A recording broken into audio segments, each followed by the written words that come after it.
बिल्कुल, और बार बार मैंने इस बात को कहा है कि बिहार प्रधानमंत्री जी की प्राथमिकताओं में है और बिहार में बार बार उनका आना, ये मुझे लगता है शायद 9वीं बार पिछले 1 साल में, जब से केंद्र में तीसरी बार प्रधानमंत्री जी के नेतृत्व में एनडीए की सरकार बनी है, 9वीं बार उनका बिहार आना अपने में दर्शाता है कि एक विकसित बिहार का संकल्प प्रधानमंत्री जी के लिए कितनी बड़ी प्राथमिकता है। ऐसे में आज एक बार फिर हज़ारों करोड़ों की सौगात बिहारियों को वो समर्पित करके जाएंगे। और मैं मानता हूँ कि ये प्यार बिहारियों के लिए जो प्रधानमंत्री जी के दिल में है, और बिहारी जिस तरीके से प्रधानमंत्री जी को प्यार करते हैं, ये अपने में एक ऐसा जोड़ है जो बिहार को विकसित राज्य बनाने की दिशा में और ज़्यादा गति देगा। लेकिन विपक्ष कह रहा है कि झूठ बोलेंगे और कुछ देंगे नहीं, चले जाएंगे। विपक्ष और कहेगा क्या? विपक्ष इस बात से घबराया हुआ है कि क्योंकि मुद्दा तो इसी बात को ये लोग बनाना चाहते थे ना, कि प्रधानमंत्री जी ने बिहार के लिए क्या किया, प्रधानमंत्री जी बिहार आते नहीं, प्रधानमंत्री जी बिहार को देखते नहीं, जब चुनाव आता है तभी बिहार आते हैं। यही बातें विपक्ष मुद्दा बनाता।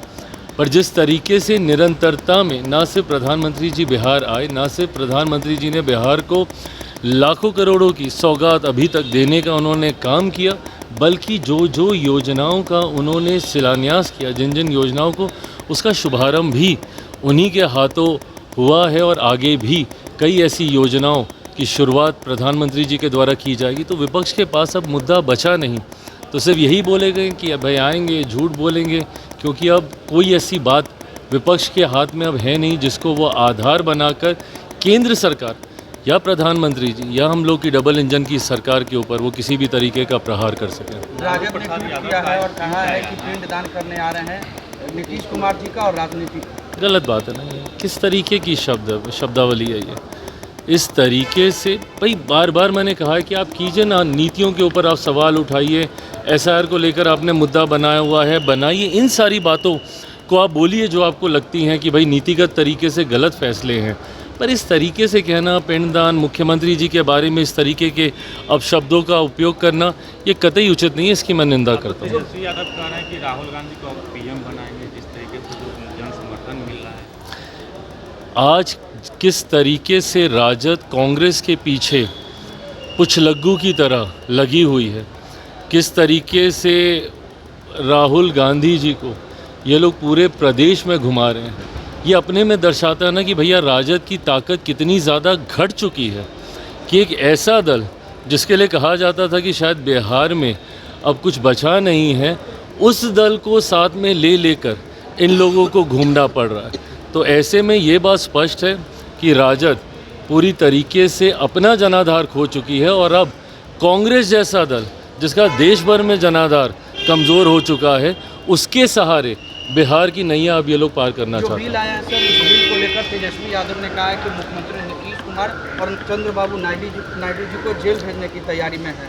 ये वही लोग हैं ना जो कि भ्रष्टाचार पे जब जेल जाते हैं तो परिवार के दूसरे सदस्यों को कुर्सी देते हैं। ऐसे में जब पारदर्शिता की बात आएगी, जब भ्रष्टाचार और भ्रष्टाचारियों पे कार्रवाई की बात आएगी, तो कांग्रेस, राजद जैसे दलों को सबसे ज़्यादा परेशानी होगी। क्योंकि इनका आधार ही भ्रष्टाचार रहा है। कांग्रेस का शासनकाल देख लीजिए, उसमें हुए घोटाले देख लीजिए, और राजद के घोटालों का जिक्र तो देश ही नहीं दुनिया में लोग करते हैं। तो ऐसे में जब केंद्र की सरकार भ्रष्टाचारियों के खिलाफ ऐसे बिल लेकर आएगी तो सबसे ज़्यादा तकलीफ इन्हीं लोगों को होगी। थैंक यू भाई। घर रहने का मकान भर नहीं, ये खुशियों की तिजोरी है। दरवाजे पर दस्तक देता पड़ोस, खिड़कियों से उमड़ आता आसमां, तारों में उलझी ऐसी ना जाने कितनी दास्तां। कहती हैं चले डायमंड सिटी, एक सफर हम सफर के साथ अपने घर तक। Diamond city, life long bonding, 500 से ज्यादा खुशहाल डायमंड परिवार। जल्दी करें, सिर्फ 200 फ्लैट बाकी। आज ही बुक करें अपना आशियाना।